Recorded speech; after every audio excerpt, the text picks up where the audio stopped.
我是瓜皮儿，《明日传奇》第4季前情提要：变形人查理的容貌因为意外被定格在了阿玛亚的样子。为救回小男孩的性命，康斯坦丁牺牲自己，结果面临濒死。拯救他唯一的办法就是用魔法打败魔法。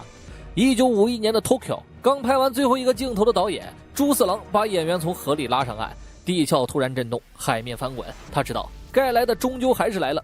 诺拉是雷认识的唯一一个女巫，但因为她手握时空石，所处的年代并不容易被发现。萨若的老爹曾告诉她，最危险的地方就是最安全的地方。吉丁恩调取出2018年关于诺拉的面部识别信息，同时还检测到了位于东京的新的魔法生物出现。米克扔了一地废纸，查理看到他在偷偷写黄色小说，还鼓励他继续写下去。查理被萨若的大嗓门喊醒，队员们在剑桥集合。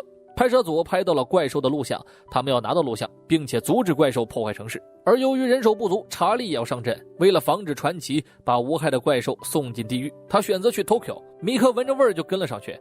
汉克来调查局走访，看看他们把拨款都花在了什么地方。雅加婆婆试图在08年奥运会上使中国体操运动员被捕。最近抓的魔法生物比较多，新监狱又在建设当中，所以只能靠强效镇静剂把他们放在一起。走访完感觉还 OK。又谈论了一下第2天的感恩节，夏普的女朋友要加班，截止当天大概会留在局里。于是他收到汉克的邀请，参加他们的家庭宴。2人假借制片人名义找到朱四郎，希望他能提供不明生物的录像。朱四郎没有承认当时的亲眼所见，还说胶卷已经被损坏。无外的2人听出他在说谎，与其让他双手奉上，不如自己动手找到胶卷。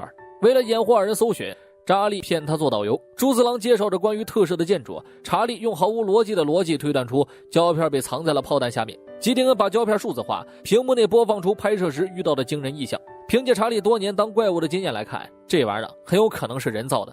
东京目前没有异常，雷那边就不好说了。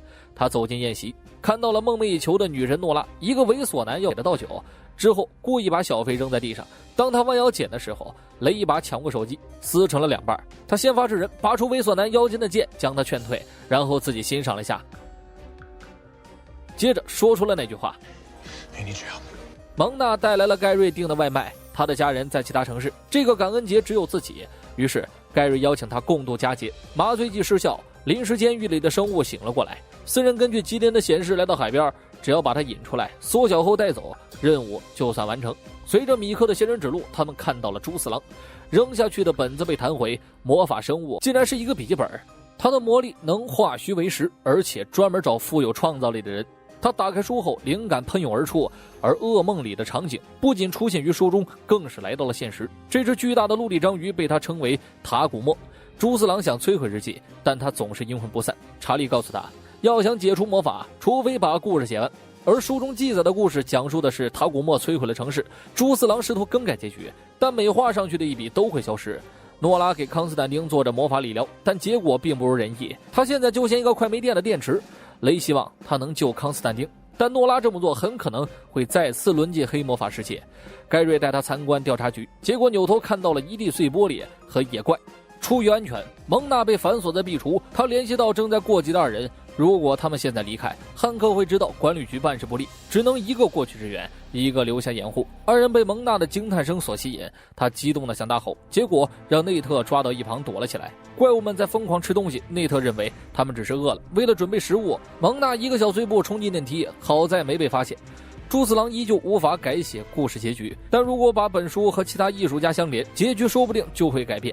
大章鱼正在朝他们逼近，萨若带着查理前去阻拦，剧组陷入慌乱，查理临阵脱逃，塔古莫露出地面攻击着萨若，触手十分灵活，缩小光线无法命中，他被缠在上空发出了嘶吼声。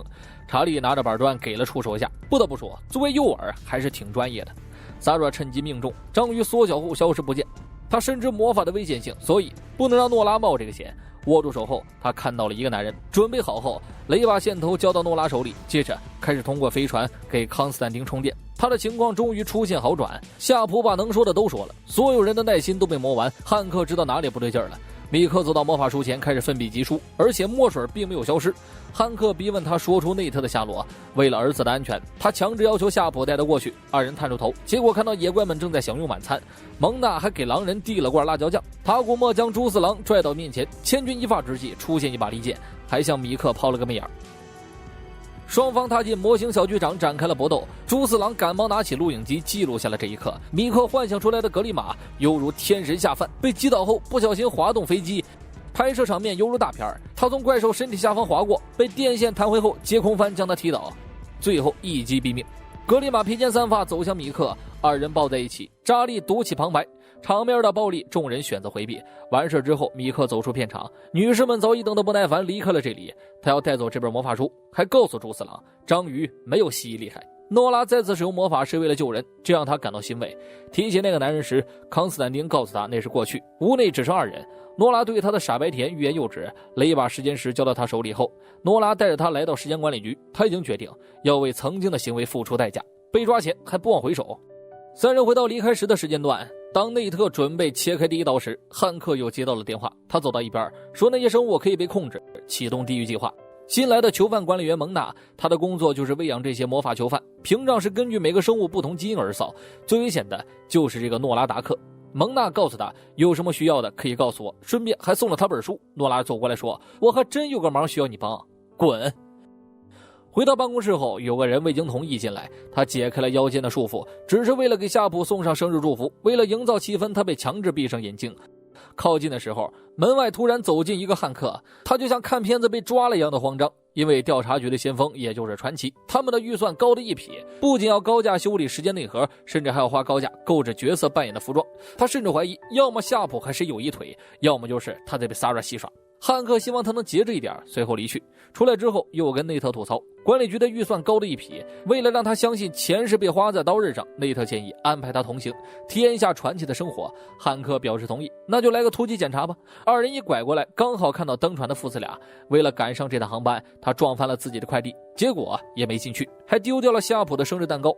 船员得到内特汉克登船的消息，内特还不知道查理的事情，所以要让他们俩远离实验室。作为导游，内特讲解的十分到位，就是不知道船长跑哪儿去了。汉克问他为什么这船以前1个人就能开，现在需要6人，大概是因为吉迪恩也是其中一员。他说这飞船我1个人就能驾驶。汉克更懵了，扎利跑过来推荐他们去图书馆逛逛。以前图书馆是内特的专属，但是现在里面有个裸男。萨瑞换好衣服出现，正准备下逐客令，米克建议2人参观下实验室。雷石头挡住内特的视线，但还是看到了阿玛雅。汉克知道这是他提过的前女友，所以没有阻拦。阿玛雅操着一口英国腔给了他一拳，汉克被吓得落荒而逃。一说他是变性者，内特就猜出来了全部过程。为了不被削减经费，查理不能暴露魔法生物的身份，但是汉克和那3个痞子待在一起，应该不是什么好主意。萨拉虚张声势，魔法侦察器有反应，下一站定在了20年代巴黎。这么多人感觉效率不太高，小本本记下了。萨拉解释他们会分成2队，一队做后援，另一队搜寻魔法生物。城堡号出现在1927年巴黎上空。内特做老本行为大家讲解。米克说我要喝一杯，萨拉说他是为了侦察。